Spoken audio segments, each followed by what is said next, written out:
Today's video is brought to you by Upstart. Hey brother! Oh man, you guys, the first trailer for Mandalorian Season 2 just dropped and OM goodness, did it give me all of the goosebumps. Oh, I cannot wait. Mandalorian is like the one Star Wars thing right now that at least it seems everyone can agree is awesome. And thus far, it looks like this season is going to deliver on those expectations. Like, for one, it's gonna have Ahsoka at last. It's gonna have Sabine Wren from Rebels, that's who this character was, BTW. And of course, we get more Baby Yoda, which might literally be the best thing to happen in 2020.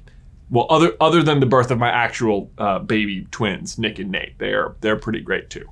Love you guys. But that's not all, because unless I am way off my mark, there is also another super popular character that they have left extremely secret thus far. But if you ask me, there can be no doubt that making his live action debut in The Mandalorian will be Thrawn.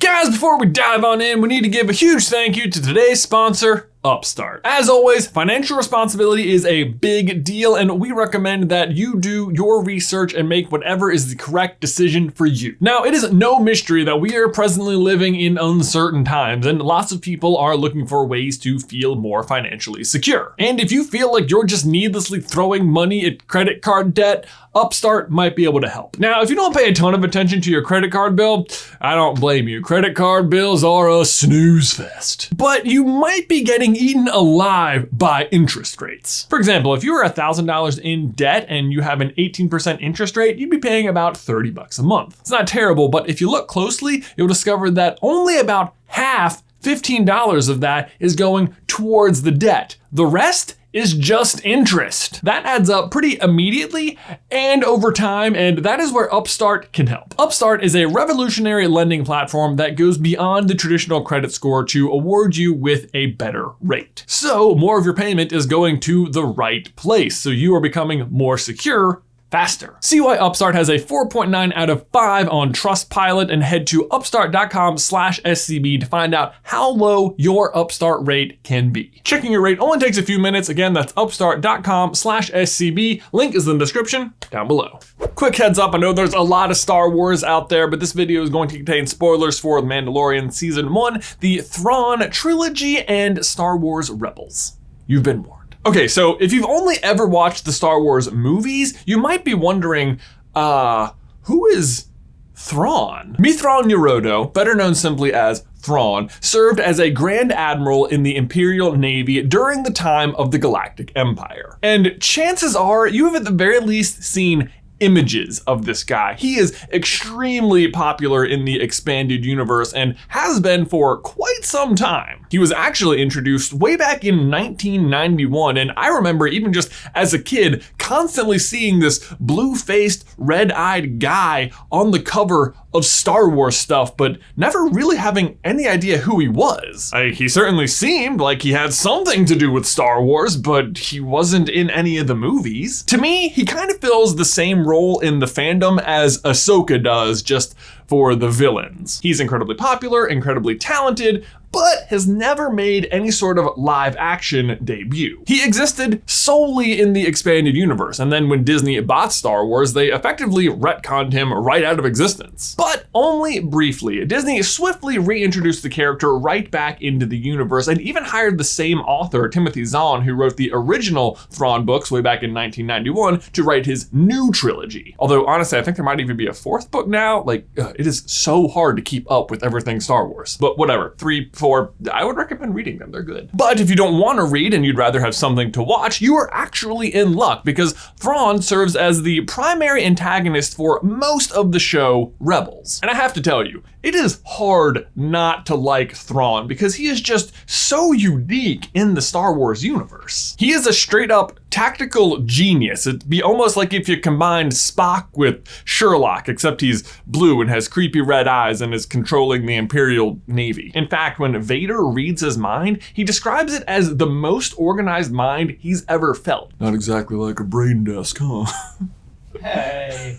But despite that, he's only sort of a bad guy. I mean, he is furthering the goals of the Empire, which, yes, that is a very bad thing. But it's really odd reading his books because you're following just this Imperial ship around and you're always rooting for him because he doesn't act like the other Imperial officers. He's always trying to conserve and save resources and minimize casualties at all costs. And his motivation isn't sourced from gaining power or even furthering the goals of the Empire. Instead, he is simultaneously loyal to his own race of people known as the Chiss Ascendancy. They exist off in the unknown regions of space, which is just parts of the galaxy that have not been explored or are outside of Imperial control. Thrawn is no fool though. He recognizes that the Empire is a significant threat to his people, but rather than fight them or rebel against them like so many others are doing, he decides to join them, rise through the ranks, become one of their top military officers, and protects his people by being close to the Emperor. It's kind of a, I'll help you further your efforts no matter what they are as long as they're not directed at me kind of approach. And I have to say, it pays off pretty well for him. But, so you might be wondering, with such a crazy tactical genius on their side and so high up in the military, why isn't he in the movies? How did the Imperials lose? Where did he go? Well, the answer is he's not present because he got shot off into deep space by giant hyperspace whales. Yup. Let me back up. Okay, so as I mentioned earlier, Thrawn is the primary antagonist in the TV show Rebels. And in the series finale, after failing to defeat the rebels the show is named for on several occasions, he shows up in full force, ready to blow them to kingdom come. And even though they have many clever little strategies to circumvent him, he correctly predicts pretty much all of them, except one. The Purrgil. The Purrgil are giant whale-like creatures who live in the middle of space and have the capability of traveling at hyperspeed. In fact, they were the original inspiration for the development of that technology in the Star Wars universe. That said, most travelers see them as kind of pests because they are giant whales and can get in the way of hyperspace lanes and wreck your ship. However, the main character of Rebels, a young Jedi in training by the name of Ezra Bridger, who is just the worst, by the way. Like, seriously, why the show isn't about Kanan, the Padawan who believes he's the only Jedi to have survived Order 66 is beyond me, but whatever. Anyway, Ezra has a special connection with the Force, which allows him to connect with various animals and species across the galaxy, including the Purrgil, which end up being his secret weapon against Thrawn. Nobody expects the hyperspace whales! With his back against the wall, Ezra calls the Purrgil. They arrive, wreck Thrawn's fleet, latch onto his Star Destroyer, and with the two of them inside, blast off into deep space? The thing is, nobody really knows where they went. That's kind of the thing about the Purrgil. You can't really track them. They've tracked us through light speed. That's impossible. Yes. Now, timeline-wise, this all happens right before A New Hope, which is why neither Ezra or Thrawn are present at all in the original trilogy. Which finally brings us back to The Mandalorian, which takes place 5 years after Return of the Jedi, and where Thrawn is so totally definitely going to show up. As mentioned in the trailer yesterday, Mando's mission in Season 2 is going to be to try and return Baby Yoda back to an ancient race of space wizards, aka the Jedi. And the big problem I have to imagine he's going to face is there really aren't very many out there. Like, I think you can count them on one finger. I guess apparently also Leia eventually, and he does start that school, but that's not for a while. And since Baby Yoda doesn't show up in the sequel trilogy, I think we can safely assume that Luke is not the one that Mando is gonna deliver the child to. In fact, I dare say they are going to need a way to get little Baby Yoda out of the picture before the events of the sequel trilogy start taking place. But okay, so if not Luke, then Are there other options? Ahsoka, who is totally confirmed to be in season 2 of The Mandalorian. Caveat though, Ahsoka, although extremely talented and the former apprentice of Anakin Skywalker, is no Jedi. I am no Jedi. And while I'm sure she's going to be more than willing to help Mando, I don't think she will qualify as him returning Baby Yoda to the Jedi. Which leaves us with only one possible option.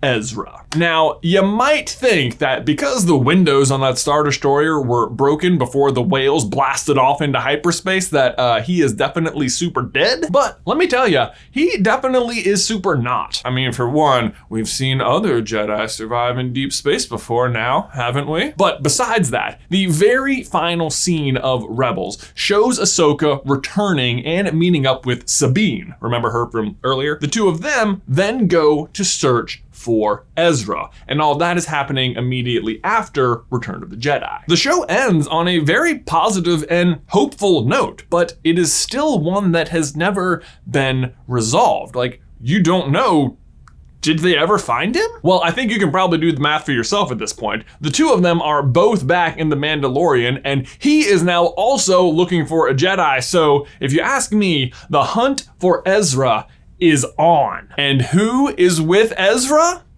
Thrawn. And maybe like a whole pod of hyperspace whales. Now this is pod racing. So, prediction. The very final scene of this season of The Mandalorian will be Sabine and Ahsoka and The Mandalorian arriving at wherever they're trying to get to, and they think they're about to find Ezra. But instead, zoom in real close on those red eyes, it's Thrawn Yorodo. And boy, oh boy, if you thought people were excited about the Darksaber last year, Twitter might explode. So I don't actually think they'll find Ezra this season, but wherever he is, they're gonna end up needing to rely on Thrawn for help. Because undoubtedly, wherever Ezra is, he's gonna be somewhere off in the unknown regions because, again, he doesn't show up at all in the sequel trilogy. But they're gonna have to rely on Thrawn because he's gonna be the only one who knows how to navigate through uncharted space by using Baby Yoda. Because the Chiss also have Force-sensitive children and they put them to exactly one use: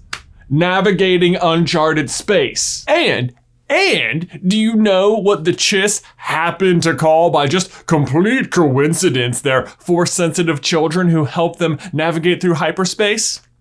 Skywalkers. Apparently their numbers have just been rising lately. Which means though, that if Thrawn meets up with Baby Yoda and teaches him how to do this thing, that Baby Yoda is gonna be a Skywalker. Which is how they will find Ezra, who will be the eventual master of Baby Yoda past the end of the events of Rise of Skywalker. And do you know how we know he's not dead?